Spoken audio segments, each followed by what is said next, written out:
Welcome to a Mackenzie Institute Long Talk.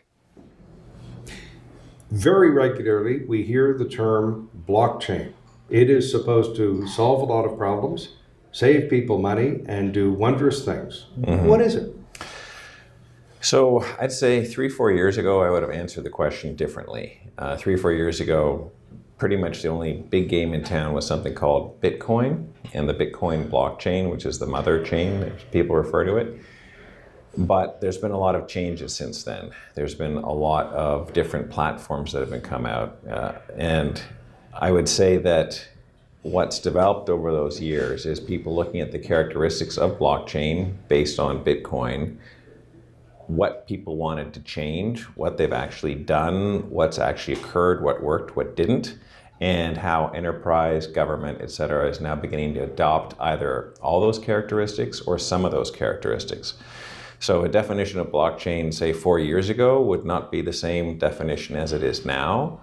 And there's people who are called Bitcoin maximalists who believe the only real blockchain is the Bitcoin blockchain. And there's actually some pretty good arguments why that's the case.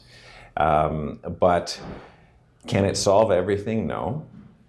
Can it actually reduce costs, for example, in banking transactions, international commerce, trade finance, insurance, et cetera, absolutely. Now, why is that? It's because you're eliminating a middle person? You are getting rid of some of the issues around trust. So if, say, for example, I wanted to buy your house, and nowadays you have to go through a lawyer who's going to verify that A, I have the money, and B, you actually have title to that house. A blockchain can actually remove that process and that trusted third-party intermediary. And therefore, you and I could theoretically transact directly between one another, and there'd be literally no risk. All right. So is blockchain a computer application that will transfer money and guarantee that there's title of a property and transfer the title and so on? Is that what it does? It can and it will, and there's projects that are working on that. There's already several proof of concepts that have been run. So there's so many different applications that if you were to ask me what can you do with it, we'd be here for days. Well, I've also heard that it could actually have an international implication where nations that wish to trade with each other verify via the blockchain that the goods have left a certain country and the money has left another country to pay for them, and then it has arrived, the goods have arrived, and so on and so forth. And that would facilitate international trade as well. Yeah, exactly. And further to that point, there's all sorts of applications in the mining field where you can actually find out the actual provenance of, for example, a stone. Like, is this actually a blood diamond? Did it actually come from the mine that they say it came from, et cetera, et cetera. And you can track all that. So you can use that same supply chain management blockchain application for looking at things like that, or also figuring out, did that lettuce that is, got salmonella poisoning, where did that actual head of lettuce come from? Literally right down to the field, in which state or which country, where it was grown. Because there's a written record of it, or a computer record of it. That's right. And much like the provenance of that painting behind you. That's right. Is it for real? Exactly. Now, I've had this explained to me by another person, that this is kind of like the difference between doing your accounting books in pencil versus in pen, ink. Because the ink cannot be tampered with by someone down the line. Yeah. Is that a good analogy? It's a very good analogy. So one of the characteristics of a blockchain, and let me change that. One of the characteristics of a blockchain used to be that it was immutable. There are certain types of blockchains, such as permission blockchains, private blockchains, where the ledger could be modified. But in general, the public blockchains are, as you described them, something with an immutable ledger. Once it's been entered, you can't go back and change it. And therefore it is a so-called, it's like a source of truth. And because we're all on that same ledger, in the example that you gave earlier with international trade, those parties would all be working off of that same ledger. So for all of them, it's the same source of truth. And to avoid that source of truth is misused, It is literally replicated in many different places, in some cases thousands and thousands and thousands of computers all over the world that make sure that everybody is running the right version of that ledger. So if I'm going to sell my house or that painting, Yeah. there is an indelible record of the fact that I own it and where I bought it from and who owned it before then, and it wasn't stolen during World War II or it isn't a fake. Today, when we buy from a grocery company that delivers food to our homes, we put our credit card on there. And if you pay that credit card off, there's no cost, but one assumes there's a cost to the grocer. I'm thinking that if we use blockchain, the money gets transferred, it is verifiable that the groceries are being delivered, and we're probably all going to save 2 or 3% on the cost of credit cards. Well, probably not on the cost of credit cards themselves, because in that fee that they charge, the credit card companies are actually taking a certain element of covering their risk. In other words, how many people are actually paying their bills, how many people are late, how much money do they have to borrow, for example, float the money for the 30 days until you pay that bill. So from a credit card standpoint, I would say, yeah, there's going to be some savings, but I don't expect them to be massive. From types of payments where you're not involving credit and where there's not a, a counterparty, that's where you're going to see the benefits. So my analogy is perhaps strained, but if I can buy the groceries using blockchain and not a credit card, which is what I mean, I should save a little bit, and the grocer should save on the fees that he or she would otherwise have to pay to the credit card company. Absolutely, Okay. All right. Now, what are the implications for blockchain? I mean, I can see paying your kids' university tuition, I can see buying your groceries, using it at the restaurant, so on and so forth. But what is the mechanism by which you do that? Do you pull out your handheld device or bring your notebook computer or bring a block and bring a chain? Or what do you do? Okay, so for the vast majority of us, and I'm going to say us being retail consumers, we're going to be using banking apps, we're going to be using wallets, like e-wallets for payments. We're going to be doing things like driving our cars, not realizing that the semi-autonomous or fully autonomous capability actually has a blockchain function to it. There's a whole slew of different ways that this is going to be used. And I would describe it the following way. You probably won't know that you're using a blockchain application unless somebody told you. It's just going to be something that's running in the background, just like most people probably don't know the name of the programming language that runs or was used to program their banking system. You're not going to know that this thing is now running on, a blockchain platform of some sort. But will blockchain replace a credit card? Do I use a debit card or another piece of ID? Yeah, so there are startups out there that are actually looking to do exactly that, replace credit card companies. And they're looking at doing it in ways where they can reduce the interest that you'd have to pay.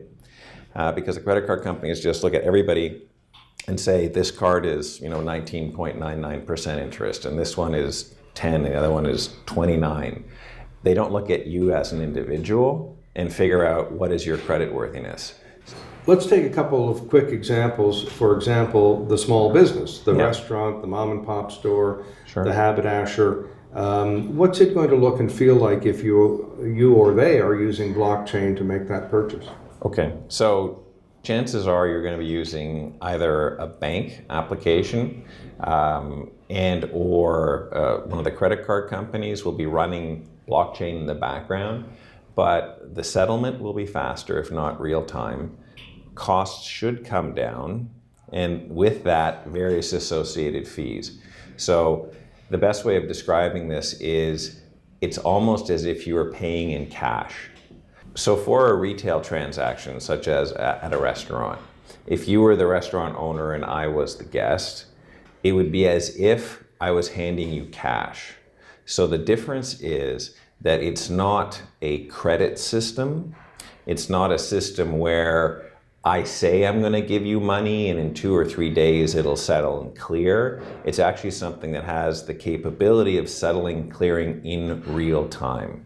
And because of that, associated costs are no longer at play. So to your former question, will it reduce costs? Absolutely. And I'll give you 2 examples if I can. So one of them is in the stock trading industry, so exchanges. They're pretty much all stating they're going to switch to blockchain platforms. And the reason why they're doing that is because from a standpoint of their settling and clearing, instead of doing T+5, which is what it used to be, i.e. 5 days, or 3 days, now it's going to be T plus several seconds. And that means that they don't have to put up the money where they actually have to have a counterparty in a trade. And because they don't have to have that counterparty risk anymore, it reduces their cost dramatically. It simplifies things. It reduces the number of people that you have to have working in the back office. And it just, the best word is, it actually simplifies things. So I've been at... It sounds to me as if what we do now, even on debit cards, which are almost instant, is the information that I wish to transfer money to the retailer goes through a fiber optic cable or some other mechanism, broadband, to the bank and back to that retailer. And that may only take minutes, but it is still a time, and it's the use of a piece of technology in order to complete that transaction. Whereas blockchain is going to be instant and thus, as you said, almost like cash without the associated costs. Yeah, and I guess I'll use another example. If you think back a decade ago, roughly, with the financial crisis, the banks weren't loaning to each other. And they weren't loaning to each other because they didn't know whether or not the party they were going to loan to overnight was actually going to be able to pay them back tomorrow. And that's because nobody had insight into, there was no transparency, there was no common ledger as to how much money every bank had. So if you were to look at something like a blockchain solution for such a system, the overnight system, everybody would know what everyone else had. Everybody would know everyone else's, basically their balance sheet, and therefore they would know whether or not loaning to this other bank actually was a dangerous thing to do, or whether or not they were likely to get paid back in the morning. So blockchain is a hard, indelible record of due diligence, solvency, trustworthiness, etc., that will speed up the transaction in that way as well. Exactly. The due diligence is done. Exactly. So what it actually does to the first example with regards to you and me buying and selling a house is it's about trust. And these systems are so-called trustless. Like, I don't have to trust you. I can look at the ledger. You don't have to trust me if I have the money. You can look at the ledger. And because everybody uses that same ledger as a source of truth, and there's a consensus mechanism around it that everybody agrees that this is the source of truth, and there's actually algorithmic cryptographic proofs used to do that, everybody is basically on the same page. So there's one source of truth. And I'm assuming more substantial and verifiable than the so-called credit agencies such as TransUnion and Equifax. Yeah, because it would be pretty much real time. I have forbidden those agencies to give any credit to me. All right. And weeks, as a precautionary measure. And weeks later, have obtained credit at an American retail outlet with their approval. That wouldn't happen with blockchain, would it? Depending on the platform, yeah, you're right, it wouldn't be possible. And so, for example, you're giving your consent for something. That would be something that you could not break. So that would be an interesting subject that you're bringing up right now. Information about you, your credit history, your interests, your net worth, where you live, et cetera, like what you've been, researching on the internet for your next interview, et cetera. All those things are currently out there, and that information belongs to all sorts of other companies, and they're using that to make money, and you are apparently benefiting from that. And there's a movement in this space and also in the entire ad tech space, et cetera, that is going towards that the person who that information is about is the one who should be owning that information. And so then you would be able to have the right and say, I would like to sell my information to this company or this company on these terms, but only this information. Not to everybody indiscriminately. But not to everybody. Now, this is where the Mackenzie Institute is really interested, because it's a safety and security and even a counterterrorism measure. Because if we have systems like electrical grids and retail systems, retail chains that can be broken into and tampered with, that's a problem. I'm assuming blockchain has a methodology to make those systems more secure. Yeah, well, you've probably heard about all sorts of cryptocurrencies being stolen. It's almost always the case that the actual blockchain, if it is a real blockchain, has never actually been hacked. It's usually people's wallets or their personal key, their private key and their public key that somehow gets out and gets compromised. So it's like a username and a password. So with regards to security issues being solved through blockchain technology, yeah, I think there's definitely a future in that. Something that I've been working on as well. So more news to come on that subject. But yeah, you're quite right that that is going to be something where, for example, I would be able to verify irrefutably that the person who is getting access to a system is actually that person and not someone else. Now, if any of us bank at a Canadian chartered bank, we have signed off on allowing all of our credit information to go into the credit rating agencies, either TransUnion, Equifax, or both. And you cannot stop that. If you want to bank, you have to allow that to happen, which I think is outrageous. Blockchain will prevent that eventually. Yeah. I would say in the answer to that question is it's more about regulation and that our financial system is built on credit. So if you want that to change, you literally have to take a look at the regulations and you have to lobby for that to change. I do not know for sure whether or not it is a function of an agreement purely between the credit rating agencies and the financial institutions, or if there's some legislative requirement that they share that information or that they require you to share that information.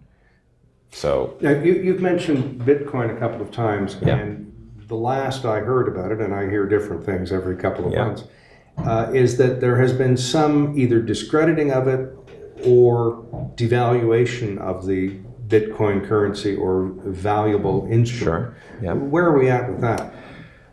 I would say that we're in a normal cycle, normal for cryptocurrencies. So with regards to the percentage increases in value and drops, they're astronomical to what people are usually used to. I would say that that is a function of the potential value at hand. And I would also point out that normally when any cycle, let's say for example the gold cycle, all the prognostications will come out that gold is dead, et cetera, et cetera, et cetera, right around when it's at its lowest price, right before it's going to go back up again. When everybody's basically the same thing with silver years ago when the Hunt brothers tried to corner the market. So we have those fluctuations in other commodities too, don't we? Yeah. So this is not investment advice, but I would just say take a look at all the financial institutions that are setting up custodial services to be able to buy on behalf of themselves and on behalf of others, such as, for example, you and me, through our trading accounts, through our advisors, et cetera, with our financial institutions. All that is being set up right now. And not only that, but the exchanges that I mentioned before, they're all preparing to actually trade cryptos. So cryptos, I mean currencies, I don't mean securities tokens. Many of them will trade securities tokens. But I'm talking about some of the bigger, better known ones like Ethereum, Litecoin, etc. And that is probably where the market is going to be going. So we're just setting everything up so that a larger number of people will be able to acquire that. So you can use that in your own interpretation. It's not investment advice. Is this also possibly a new international currency, if not a reserve currency, in that when you transfer from Canadian dollars to American dollars to renminbi to baht and go around the world and do your business, you're losing a small percentage every trim. That might be 0.001, but there is something that you're losing on the cross rate or the exchange. Yeah, that's right. Every time you change, right? Yeah, there is.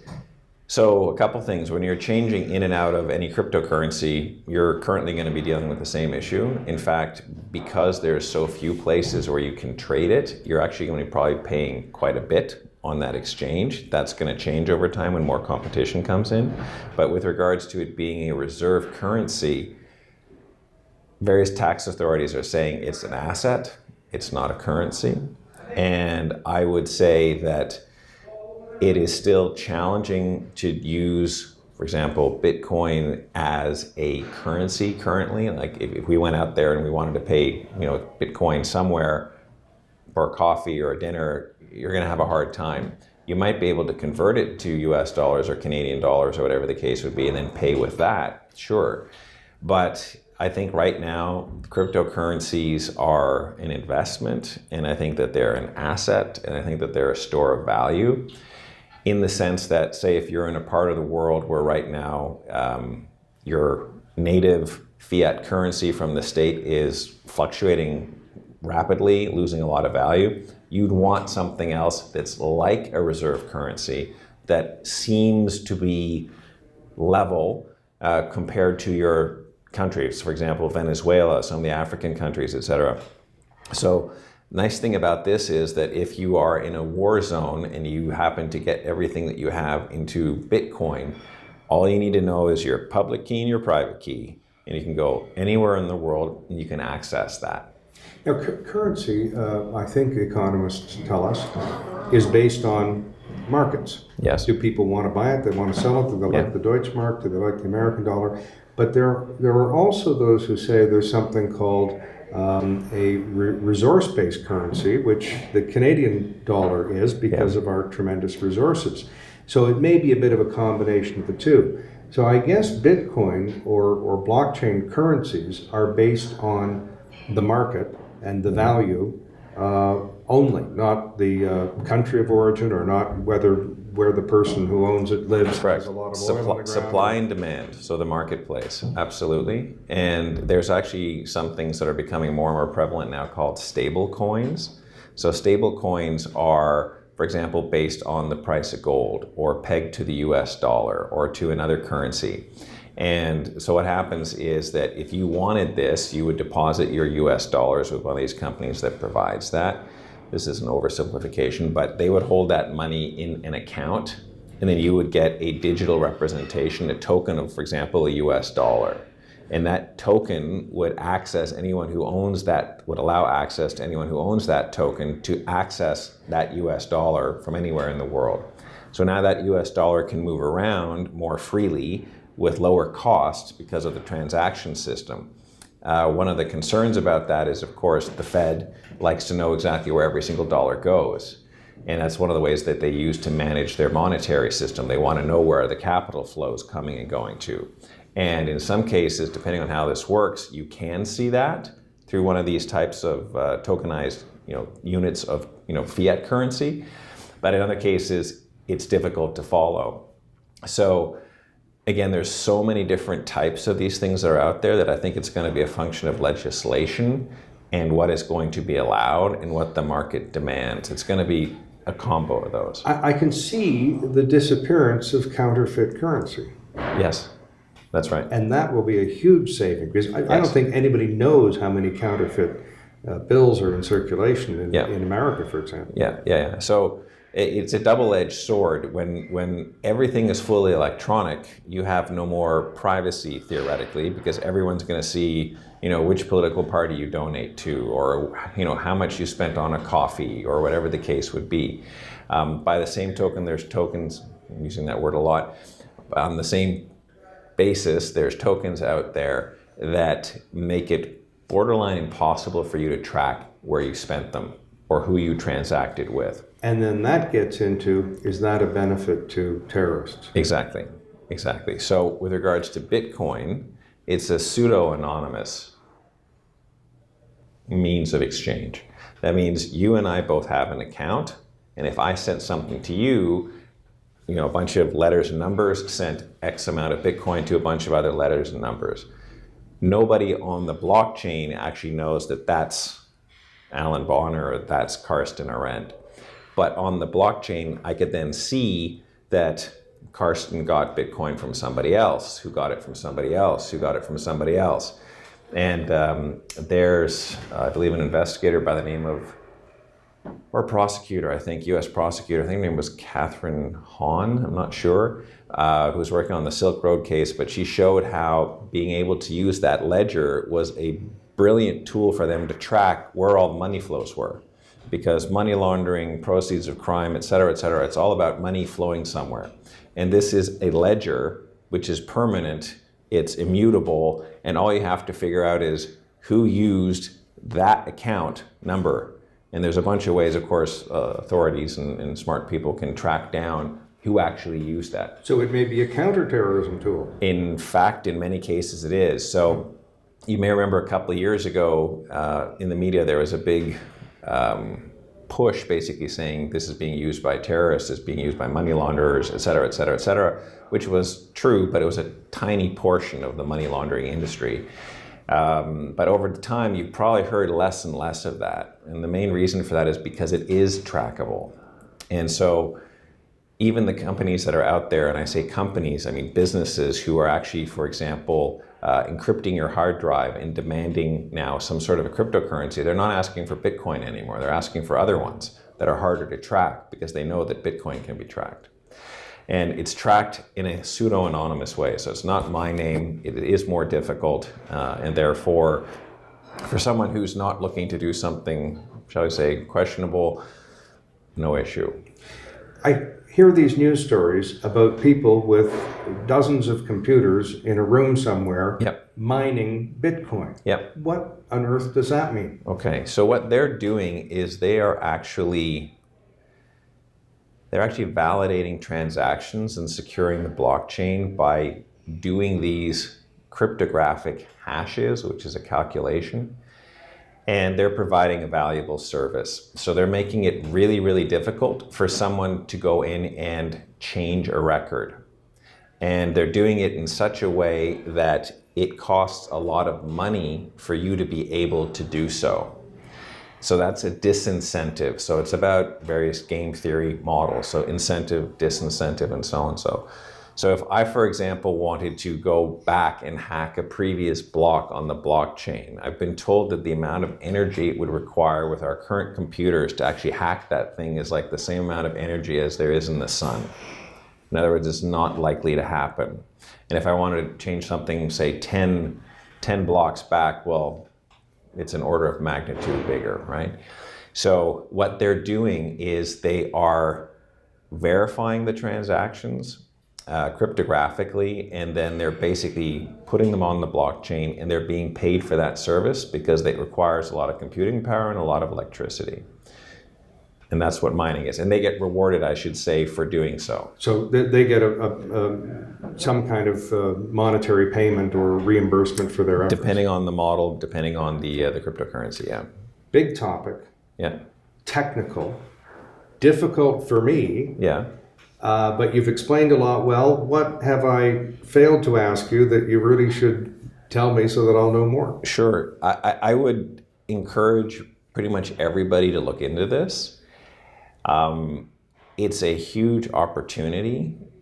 A lot of people have described us as being roughly, let's say, early 90s as compared to the internet in the development. So we're looking at different types of protocols right now. Where can we potentially use it? There's all sorts of proofs of concept out there, et cetera, et cetera. And people see the potential.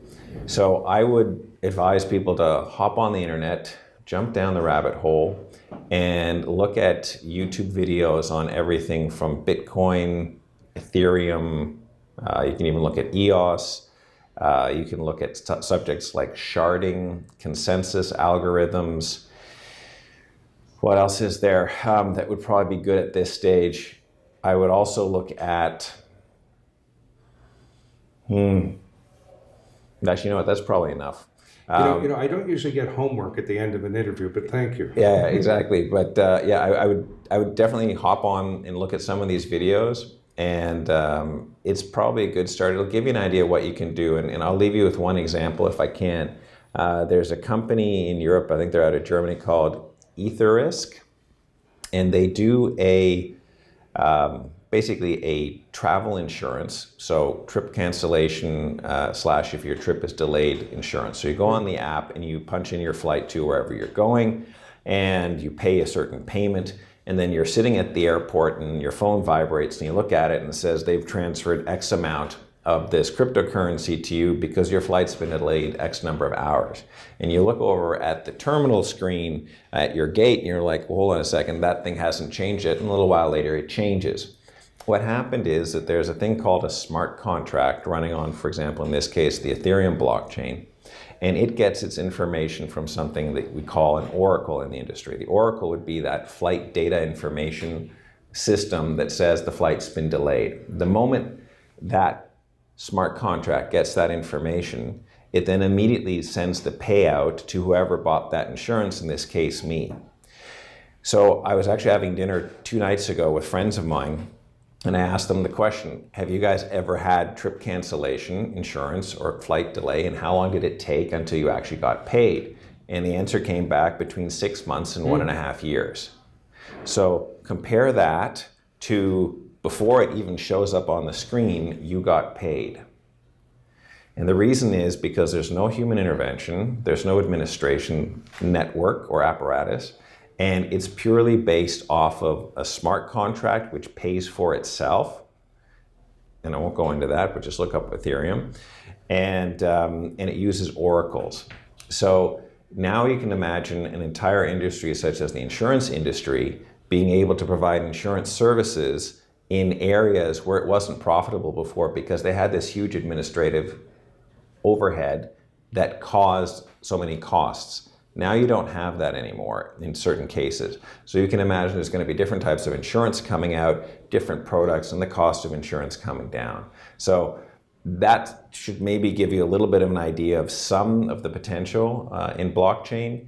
And I could run off a whole bunch of really cool companies in the space if you want to look at that as well. And one of them I would say is very cool is Shift, another company called Consensus with a Y, not a U. And yeah, definitely take a look at those firms and see what they're doing. Fantastic. Yeah. Thank you. Thank you very much.